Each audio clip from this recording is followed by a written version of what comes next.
আসসালামু আলাইকুম। খুবই অল্প সময়ে লাচ্চা সেমাই দিয়ে খুবই মজাদার লাড্ডু রেসিপি।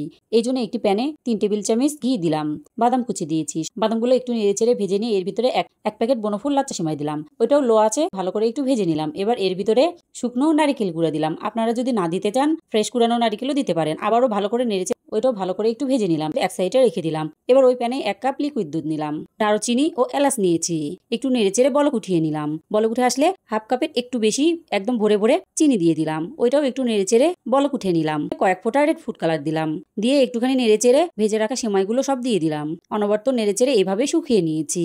এবার এর ভিতরে 3 টেবিল চামচ গুঁড়া দুধ দিলাম, আবারও ভালো করে নেড়েচেড়ে মিশিয়ে নিলাম।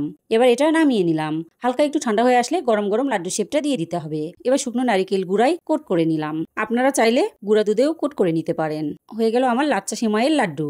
এই লাড্ডু খেতে এত মজা লাগে, একবার না বানালে বুঝতে পারবেন না। বানিয়ে নিতে পারেন। আল্লাহ হাফেজ।